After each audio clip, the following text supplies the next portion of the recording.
दोस्तों बहुत बहुत स्वागत है आप सभी का आपके अपने YouTube चैनल द बिहारी पे।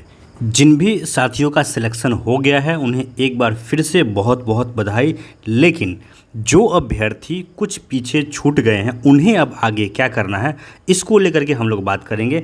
और साथ ही साथ बिहार के एक बहुत बड़े राजनेता की तरफ से आज ये बात कही गई है कि बीपीएससी शिक्षक भर्ती में बड़े स्तर पे धांधली हुई है, इसकी सच्चाई क्या है इस पे चर्चा करेंगे। और जो अभ्यर्थी ट्रेनिंग कर रहे हैं या ट्रेनिंग में जाने वाले हैं उनको लेकर के एक बहुत ही महत्वपूर्ण अपडेट है। इन तीनों पॉइंट पे हम लोग चर्चा करेंगे। उससे पहले निवेदन बस इतना है, वीडियो को लाइक ज़रूर कर दीजिएगा। और अब कम से कम आप लोग को चैनल से जुड़ जाना है, जुड़े रहना है, क्योंकि आने वाले समय में शिक्षक बहाली में जो लोग आगे बढ़े हैं सेकेंड स्टेज में जिनकी बहाली हुई है उन्हें आगे क्या क्या करना है हर अपडेट मिलेगा। साथ ही साथ बीपीएससी तैयारी 2 भी एक कदम आगे है, इसका भी अपडेट आपको हमेशा मिलता रहेगा। अभी से कुछ समय पहले देखिए, ये जीतन राम मांझी आप लोग नाम से अवगत हैं, ये बिहार के पूर्व मुख्यमंत्री रह चुके हैं, ये सबसे बड़ी इनकी पहचान है। तो इनके तरफ से जो ये ट्वीट किया गया है इसमें जो बातें कही गई है पहले इसको देखते हैं, फिर इस पर हम लोग चर्चा करेंगे कि ये जो इल्ज़ाम लगा रहे हैं क्या इसमें सच्चाई है। देखिए इन्होंने कहा है कि शिक्षक भर्ती नियुक्ति मामले में उच्च स्तरीय जाँच की आवश्यकता है। ठीक है, आरक्षण की अनदेखी कर यह नियुक्ति रेलवे के लैंड फॉर जॉब के तर्ज पर मनी फॉर जॉब स्कैम के तहत की गई है। पैसा दो नौकरी सरकारी लो घोटाले की उच्च स्तरीय जांच होनी चाहिए। बिहार सरकार ने युवाओं का बेड़ा गर्क किया है। देखिए दो बातें हैं, एक है स्कैम या मिसमैनेजमेंट कह लीजिए, या फिर धांधली कह लीजिए, या लापरवाही कह लीजिए। धांधली इस रिजल्ट में हुआ है, इस बात को पर्सनली मैं एक्सेप्ट नहीं करता हूँ। हाँ, मिसमैनेजमेंट कह सकते हैं या फिर लापरवाही भी कह सकते हैं, कुछ हद तक हुआ है। क्यों? क्योंकि देखिए बहुत सारे ऐसे अभ्यर्थी हैं जो STET पास नहीं है, ये बात जेन्युइन है, और उन लोगों का रोल नंबर मेरिट लिस्ट में है, जो कहीं ना कहीं उन अभ्यर्थियों के साथ बहुत बड़ा नाइंसाफ़ी है जो बॉर्डर लाइन पे रह गए, जो 1 नंबर 2 नंबर से पीछे छट गए। दूसरी बात जो सबसे महत्वपूर्ण बात है वो ये है, मैं आपको यहाँ पे दिखाना चाह रहा था लेकिन वो इमेज यहाँ पे नहीं आ पा रहा, लेकिन आप लोगों ने देख ज़रूर लिया होगा कि जब STET 19 में जो रेसिडेंशियल है वो ज़रूरी था, जो बिहार के निवासी हैं उनका ही जॉब STET होना था।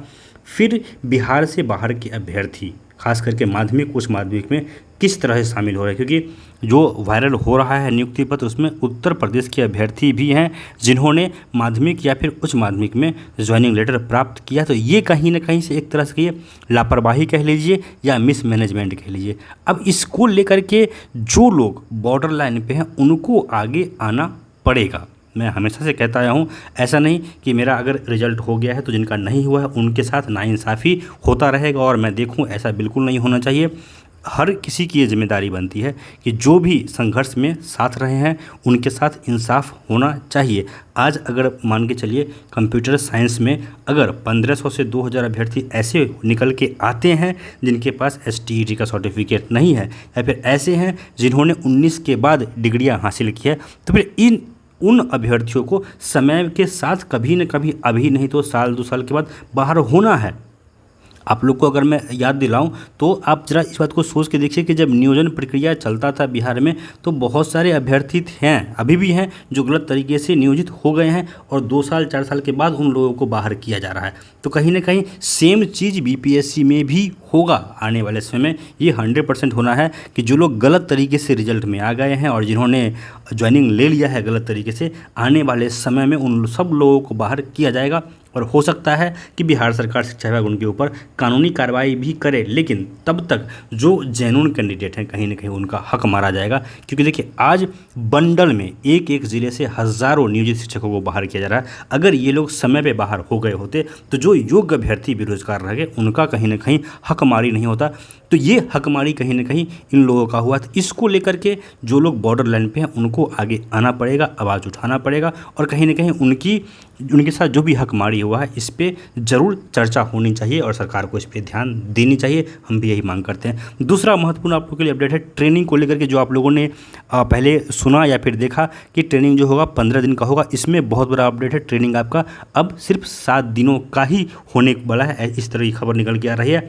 और जो लोग डे फर्स्ट से ट्रेनिंग कर रहे हैं कहीं ना कहीं उन्हें अब कल के बाद ट्रेनिंग सेंटर खाली करने के लिए कहा जा रहा है। ये सटीक अपडेट नहीं है, लेकिन कहीं कहीं से ये बात सुनने को मिल रहा है और हो सकता है कि कल के बाद उन लोगों को कोई ना कोई ब्लॉक से या फिर किसी न किसी स्कूल से उनको अटैच करा दिया जाए और जो जिनका अभी आज और कल में हो रहा है काउंसलिंग, उन लोगों का वहीं उसी ट्रेनिंग सेंटर में भेज करके ट्रेनिंग कराई जाए। और बाकी अपडेट आप लोगों को पता है, एक बार मैं फिर से रिमाइंड कर दूं कि 2 तारीख को पटना के गांधी मैदान में 25,000 अभ्यर्थियों को माननीय मुख्यमंत्री के सामने नियुक्ति पत्र बांटने का कार्यक्रम।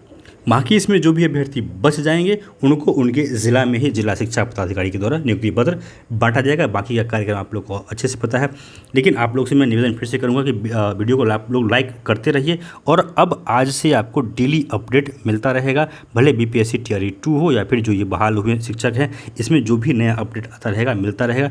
वीडियो को लाइक ज़रूर कर लीजिए, चैनल को सब्सक्राइब भी कर लीजिए। धन्यवाद।